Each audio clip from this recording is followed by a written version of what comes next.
يا مساء الفل، ازيكم عاملين ايه؟ تعالوا بقى هنحضر مع بعض اكلة سمك، انما ايه معتبرة فاخر من الاخر. طبعا لما الواحد بيبقى عنده ناس حبايب ومعزومين عنده او جايين ياكلوا عنده او موجودين عنده، بيبقى عايز يجيب لهم حتة من السمك، وبالذات لو هو بيحبهم. نزلت بقى عند حد عندي كده بيبيع سمك، بيقعد يومين بس في الاسبوع في المنطقه اللي انا فيها، وبيجيب سمك بلدي بلدي بلدي بلدي. بيجيب السمك اللي هو انواع اصلا غريبه، بيجيب حاجات كميات قليله جدا. فقلت لازم انزل بقى ايه اجيب من عنده سمك للغاليين. جبت بقى من عنده السمك. بالمناسبة انا لقيت بطارخ جوه السمك المكرونة، سمك المكرونة بلدي. انا ما دقتش ولا هدوق سمك مسكر بالطريقة دي وحياة ربنا. والجمبري ده برضو بلدي يا جماعة جدا. الراجل ده بيجي بيشتغل او بيحصل السمك ده 4 ايام في الاسبوع تقريبا، وبينزل يومين في المنطقة اللي هو بيقعد فيها دي. والناس اللي عارفاه واللي بتفهم في السمك قوي هي اللي بتروح تاخد منه. بيبقى نازل بكميه بسيطه جدا، بيبقى قاعد بمشانه صغيره او مشانتين. يعني ما شاء الله على السمك بتاعه بجد، حقيقه ربنا يوسع رزقه. انا جبت بقى السمك بتاعي، غسلته كويس جدا بالليمون، كويس جدا، وشطفته كويس جدا، وبعد كده عصرت عليه ليمون تاني، وجيت حضرت له التتبيله اللي هحشيه بيها. عباره عن توم وفلفل وكزبره خضراء وكزبره ناشفه وكمون كتير وليمون كتير وفلفل اخضر وفلفل اسمر وملح ومعلقه سكر وكزبره ناشفه كتير قوي. السمك بيحب الكزبره الناشفه قوي والكمون قوي والليمون جدا. هبتدي ان انا احشيه حشوه كويسه كده، وهبتدي ان انا احشيه حشوه كويسه زي ما قلت لكم. ده سمك موسى، بس كبير، انت حتى هتلاقوه منزوع الجلد، لان اصلا السمك الموسى بيتخلي، بس حجمه كبير. ده السمك ده ناسي اسمه، لو حد يعرف اسمه يقول لي. دنيس باين على ما اعتقد. ف هبتدي بقى ان انا احشيه كويس جدا. عملت التتبيله بقى بتاعتي كده وظبطتها وخليتها مظبوطه الملح بتاعها، وهجيب شويه من التتبيله احطها على الجمبري بتاعي. الجمبري ده انا مخليه بقشره عشان خاطر هعمله بشوربه. انا احسن واحده في الدنيا تعمل شوربه جمبري، ماما ربنا يديها الصحه يا رب، تعملها فظيعه. بس هي امبارح ما قدرتش تعملها، كانت مشغوله بحاجه تانية، فانا عملتها. بس والله العظيم عشان عاملاها بحب للناس اللي انا بحبهم جدا، طلعت بسم الله ما شاء الله، الله اكبر، بالهنا والشفا يا رب. ف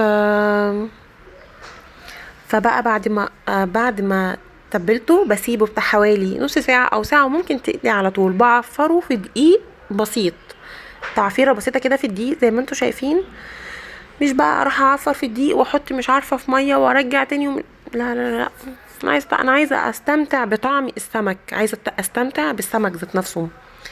وفي زيت سخن، واحطه في طاسه سخنه عندي فيها زيت سخن، وابتدي ان انا احطه. اول ما يبتدي ياخد وش من الجنب، اروح قلبيه على الجنب التاني. بس سمك لا ليه زفاره بقى ولا ليه اي حاجه، سمك بلدي، سمك بلدي بجد. الراجل ده ربنا يكرمه ويوسع رزقه يا رب. زي ما انتوا شايفين كده، بطلع واحط تاني.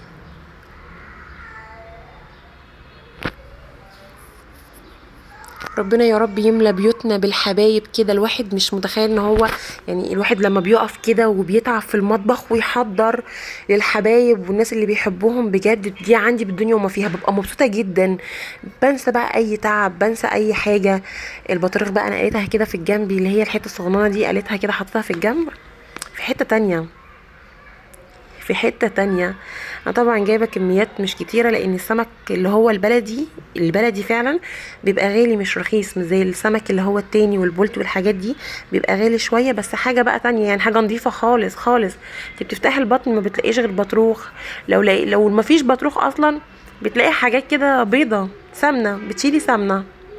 هحضر بقى الرز عندي، هعمل مرادي رز بالجزر، بالبصل والجزر. عندي البصل قطعتها قطع صغيره خالص كده، وهبتدي ان انا بس اخليها تصفر، اروح راميه عليها الجزر المبشور.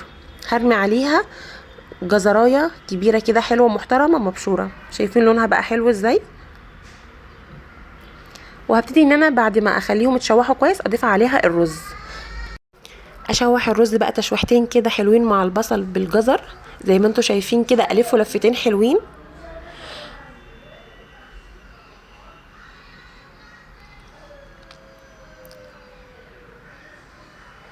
بس ولا اكتر ولا اقل. هسقيه بقى، عندك شوربة الجمبري تسقي بيها، عندك مية دافية او مية سخنة مغلية تسقي بيها بس، وشوية ملح بس. انا بالنسبة لي الرز كده بقى كويس قوي،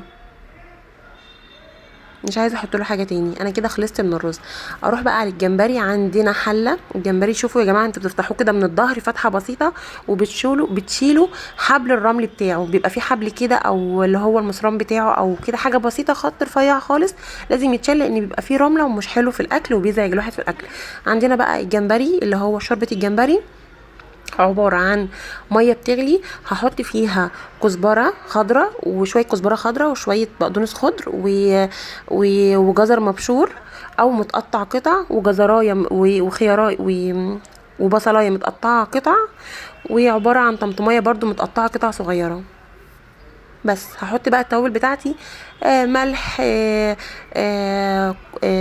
معلقة سكر، كزبرة ناشفة، كمون بس.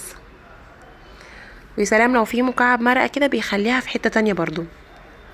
بقى ابتديت ان انا اعمل السلطه بقى اي خضره عندك، اي حاجه تنفع في السلطه، جزر، طماطم، خيار، بصل، كزبره، بقدونس، جرجير، خس، كابوتشي، اي حاجه بتتحط في السلطه عندكم حطوا، ما يضرش.